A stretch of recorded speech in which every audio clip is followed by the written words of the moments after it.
एक बार की बात है, किशनपुर नामक गांव में एक पति पत्नी का जोड़ा वहां रहने आता है। ये गांव अच्छा है और यहाँ हमारा काम अच्छा चल सकता है। यहाँ सुविधाएं भी हैं। लग तो रहा है, बाकी देखते हैं आगे क्या होगा। रजत चारपाई पर बीमार अवस्था में लेटा हुआ था। चिंता मत कीजिए, जो होगा अच्छा ही होगा। ठीक है, जैसा तुम कहो। ठीक है, मैं जल्दी से सारा काम सेट कर देती हूँ। उसके बाद आपके लिए खाना बना दूंगी। कमला घर का सारा काम करती है। शाम को उसके पास उसकी पड़ोसन उससे मिलने आती है। जी, आप यहाँ नए शिफ्ट हुए हैं, तो कैसा लगा आपको हमारा गांव? मुझे तो बहुत पसंद आया। जी, मैंने आज खाने में डोसा बनाया था। मैंने सोचा कुछ आपके लिए भी ले चलूं, क्योंकि आप तो शिफ्टिंग में बिजी हो गए ना, तो ऐसे में काम बहुत हो जाता है और खाना बनाने का ठीक से वक्त भी नहीं मिलता। शुक्रिया, आपने हमारे बारे में इतना सोचा। अरे शुक्रिया कैसा, ये तो एक पड़ोसी का फर्ज होता है। आइए, आप अंदर आइए। जी, अभी तो मैं चलती हूँ, मैं आपसे बाद में मिलने ज़रूर आऊँगी। बाकी आप डोसा खाकर ज़रूर बताना कि कैसा बना था। जी ज़रूर। रितु खाना देकर वहाँ से चली जाती है और कमला टिफिन लेकर अंदर आती है। कौन था? हमारी पड़ोसन थी, हमारे लिए खाना देकर गई है। कितनी अच्छी है ना, वरना आजकल कौन ही किसी के बारे में इतना सोचता है। लाओ खाना लगा दो। हाँ, कमला और रजत खाना खाकर सो जाते हैं। अगले दिन सुबह कमला जल्दी उठती है और वड़ा पाव बनाने लगती है। कमला वड़ा पाव बनाकर बेचने जाती है, क्योंकि इसी से उसके घर की रोजी रोटी चलती है। मैंने खाना बना दिया है, भूख लगे तो खा लेना। अब मैं काम पर जा रही हूँ। हाँ ठीक है। रजत अपाहिज था, इसलिए वो कुछ काम नहीं कर सकता था, तो घर की सारी जिम्मेदारी कमला के कंधों पर ही थी। अपनी टोकरी लेकर कमला काम पर निकल जाती है। वड़ा पाव ले लो, वड़ा पाव, बढ़िया बढ़िया ताज़ा वड़ा पाव। एक बार खाओगे तो खाते ही रह जाओगे, केवल 20 रुपए में। सिर पर टोकरी लेकर कमला गली गली घूम रही होती है। उसकी आवाज़ सुनकर एक बच्चा घर से बाहर निकलता है। काकी, मुझे भी वड़ा पाव खाना है। ठीक है बेटा, मैं अभी घर से पैसे लाता हूँ। रुको, मैं भी तुम्हारे साथ चलती हूँ। कमला उस बच्चे के साथ उसके घर के पास पहुँच जाती है। वो बच्चा घर के अंदर जाता है और अपनी मम्मी से पैसे लेकर आता है। लो काकी, पैसे। हाँ, कमला उस बच्चे को वड़ा पाव देती है और फिर से अपनी टोकरी लेकर वहाँ से चली जाती है। कमला बहुत ही सस्ता वड़ा पाव बेच रही थी, इसीलिए पहले ही दिन उसके सारे वड़ा पाव बिक जाते हैं। पूरे दिन काम करके कमला घर लौटती है। आज तो सारे वड़ा पाव बिक गए। क्योंकि मैंने सस्ते वड़ा पाव बेचे हैं। अब यहाँ अगर काम जमाना है तो पहले कम से ही शुरुआत करनी होगी। अगर अच्छा काम चाहिए तो ग्राहक तो बनने ही होंगे। अच्छा, बाकी और कोई खबर हाथ लगी? फिलहाल तो नहीं, आज तो पहला ही दिन था, जरा समय तो लगेगा। हाँ। अगले दिन फिर से कमला वड़ा पाव बनाकर अपने काम पर निकल जाती है। वो गली गली वड़ा पाव बेचती है। वो सस्ते और स्वादिष्ट वड़ा पाव बेच रही थी, इसीलिए उसके वड़ा पाव जल्दी ही बिक जाते थे। एक दिन, आप इतने अच्छे वड़ा पाव बनाती हैं, हमें तो पता ही नहीं था। मेरे बच्चों को भी आपके हाथ के वड़ा पाव बहुत पसंद आते हैं। शुक्रिया, मैं तो अब बहुत सालों से ये काम कर रही हूँ। उन्हें यहाँ आए कुछ दिन हो गए थे। अब सब उन्हें अच्छे से जानने लगे थे। सभी अक्सर कमला की मदद भी करते थे, क्योंकि उन्हें उस पर और उसके पति पर तरस आता था। दिन गुजर रहे थे। फिर एक दिन गांव के एक घर में चोरी हो जाती है, जिससे आसपास के घरों में थोड़ा हड़कंप मच जाता है। अगले दिन गांव में बैठक होती है। चोरी कब हुई? सरपंच जी, हम कल शाम को घर से बाहर गए थे। घर में ताला लगा हुआ था। जब सुबह घर वापस लौटे तो ना हमारे घर पर ताला था और ना ही घर में कीमती सामान। सोचने वाली बात है। आज तक तो कभी हमारे गांव में ऐसा नहीं हुआ, लेकिन अब से हमें सावधान रहना होगा। फिलहाल इस मामले में आगे जांच बढ़ाई जाएगी, इसलिए तब तक सभी जरा ध्यान रखें। कुछ दिन बाद कमला फिर से वड़ा पाव बेचने जाती है। तब वो बच्चा चौखट पर कमला के आने का इंतजार कर रहा था, जिसने सबसे पहले कमला से वड़ा पाव खरीदा था। कमला को आता देख वो खुश हो जाता है।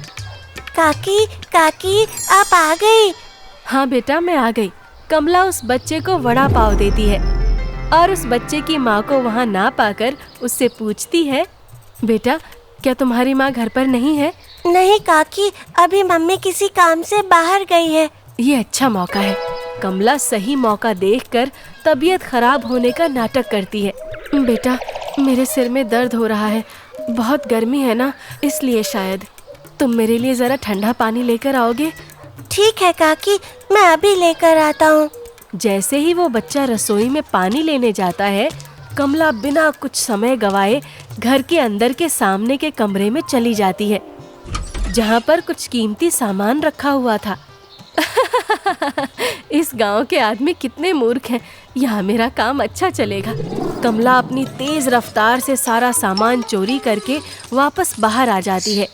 उसके बाद वो बच्चा पानी लेकर आता है। लो काकी, पानी पी लो। शुक्रिया मेरे बच्चे, तुम कितने प्यारे हो। अच्छा अब मैं चलती हूँ। इतना कहकर कमला वहाँ से चली जाती है और सीधा अपने घर पहुँच जाती है। आज इतनी जल्दी घर आ गई? हाँ, आज मेरा काम जल्दी ही निपट गया। लेकिन टोकरी तो भरी हुई है, वड़ा पाव तो नहीं बिके। आज इतना अच्छा माल हाथ लग गया तो वड़ा पाव बेचने की क्या जरूरत रह गई थी। ऐसा क्या हाथ लग गया तुम्हारे? एक चांदी की मूर्ति थी और एक सोने की अंगूठी। ये सुनकर तो रजत खुश हो जाता है। बस इसलिए तुम जल्दी आ गई? बाकी दिन का काम पूरा तो करती, बाकी घरों में भी तो निगरानी करनी है। हाँ जरूर, ये काम इतना आसान नहीं जितना तुम्हें लगता है। अगर कहीं बाहर जाती और किसी ने मेरे हाथ में ये सामान देख लिया होता तो बुरी ना फंसती। खुद तो पूरा दिन बस बिस्तर पर पड़े रहते हो, बाहर जाकर काम तो मुझे करना होता है ना। रजत अपनी चारपाई से उठते हुए कहता है, हाँ, पूरे दिन बिस्तर में पड़े रहने का नाटक करना कितना मुश्किल होता है, पता भी है। ओहो, मेरी तो कमर ही अकड़ गई। लेकिन ये नाटक भी जरूरी है ताकि सबको हम पर तरस आए और किसी को शक ना हो। और भी मेरे पास कुछ घरों की जानकारी है। अगला निशाना हमारा वही होगा। वड़ा पाव बेचना तो कमला का सिर्फ बहाना था, लेकिन उसकी आड़ में वो कुछ अलग ही काम कर रहे थे। अगले कुछ दिनों में गांव के कुछ घरों में चोरी हो गई थी। हमें जल्दी से कुछ करना होगा। अब तो चोरियां बढ़ती ही जा रही हैं। हमें ज्यादा सावधानी की जरूरत है। हाँ सरपंच जी, मेरे घर में तो दिन दिहाड़े चोरी हुई थी। मैं बस थोड़ी देर के लिए बाहर गई थी और चिंटू तो घर पर ही था। उसके बाद भी ऐसा हुआ। अब तो डर लगने लगा है। हाँ, हमें बहुत भारी नुकसान हुआ है। मेरे घर से भी कुछ रुपए चोरी हो गए। हाँ, हम सब जल्दी ही उस चोर को पकड़ेंगे। गांव में सभी लोग चिंतित थे कि अब अचानक से चोरियां कैसे बढ़ रही हैं। एक दिन फिर से कमला जब वड़ा पाव बेचने जा रही थी। वड़ा पाव ले लो, वड़ा पाव, बढ़िया बढ़िया ताजा ताजा वड़ा पाव, एक बार खाओगे तो खाते ही रह जाओगे। कमला को कुछ महिलाएं रोकते हुए कहती हैं, अरे कमला रुको। हाँ क्या हुआ? तुम भी जरा अपने घर का ध्यान रखना, गांव में चोरियां बढ़ती जा रही हैं। कल भी बैठक हुई थी, तुम आई नहीं थी ना, इसलिए सोचा तुम्हें बता दूं, क्योंकि हादसे बढ़ते ही जा रहे हैं। हाँ मैंने सुना, पता नहीं क्या हो रहा है। उस चोर की वजह से सबको कितनी परेशानी हो रही है। हाँ वही तो, मेरी इतनी सुंदर चांदी की मूर्ति थी और एक सोने की अंगूठी, सब चोरी हो गया। इसके अलावा मेरे पास ज्यादा कुछ था भी नहीं। हाँ, इन चोरों को इस बात से मतलब थोड़ी होता है, ये तो बस एक नंबर के लालची होते हैं, लालची। हाँ, इसीलिए तुम भी ध्यान रखना। हाँ बिल्कुल, आप सब भी ध्यान रखना। आपके सामान के बारे में किसी को खबर ना हो, और कुछ मदद चाहिए हो तो मुझसे कहना। हाँ ठीक है। इतना कहकर कमला तो वहाँ से चली जाती है, लेकिन एक महिला उसे बड़े ध्यान से देख रही थी। तुम्हें कुछ गड़बड़ नहीं लगी? कैसी गड़बड़? मुझे ये कमला कुछ ठीक नहीं लगती। और तुमने सोचा जब से ये आए हैं तभी से ऐसा हो रहा है। पायल, तुम भी कैसी बातें कर रही हो? ये बेचारी घर घर जाकर वड़ा पाव बेचती है, इसका पति अपाहिज है और ये बहुत अच्छी है, ये ऐसा नहीं कर सकती। ये तो महज एक इत्तेफाक है, जो होना है वो तो कभी भी हो सकता है। हाँ तुम इतना मत सोचो। हाँ शायद तुम ठीक कह रही हो। बात करके सभी अपने अपने घर चले जाते हैं। अगले कई दिनों तक चोरियां काफी बढ़ रही थी और फिर एक दिन, अब हमें यहाँ से चलना चाहिए, वरना किसी को हम पर शक हो गया तो मुसीबत हो जाएगी। वैसे भी हमने यहाँ मोटा हाथ मारा है। हाँ सही कहते हो, हमें दूसरे गांव में भी तो भेस बदल कर जाना है। वैसे हमने सबसे ज्यादा समय यहीं बिताया है और इस गांव के लोग कितने मूर्ख हैं, किसी को हम पर शक ही नहीं हुआ। तभी तो यहाँ से हमें सबसे ज्यादा मुनाफा हुआ। कल तक बिरजू दूसरे गांव में हमारा इंतजाम कर देगा। हम कल रात को यहाँ से चले जाएंगे। हाँ, अब कल तक मैं आराम करूंगी। कमला और रजत काफी खुश हो रहे थे, लेकिन उनके लिए भी एक सरप्राइज बाकी था। अगली रात जैसे ही दोनों भागने के लिए घर से बाहर निकलते हैं तो वो सामने देखकर हैरान हो जाते हैं कि सभी गांव वाले उनका इंतजार कर रहे थे।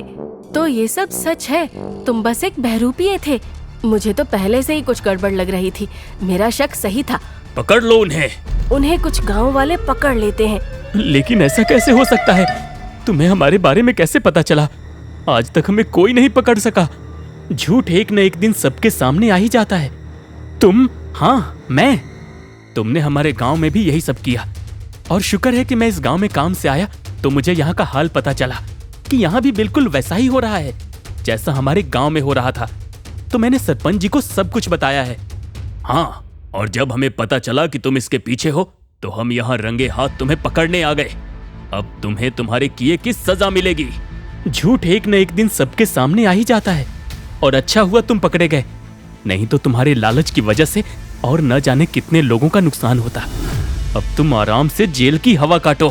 तुम ऐसा नहीं कर सकते। वाह, गलत तुमने किया और तुम हमें कह रही हो कि हम ऐसा नहीं कर सकते। हमने तुम पर तरस खाया और तुम्हारे बारे में इतना सोचा, लेकिन तुम तो षड्यंत्र रचकर यहाँ पर आए थे। हाँ, ऐसे लोगों को सजा मिलनी चाहिए। इस तरह कमला और रजत पकड़े जाते हैं और उनका सच सबके सामने आ जाता है। गांव वालों को उनका चोरी हुआ सामान भी वापस मिल जाता है।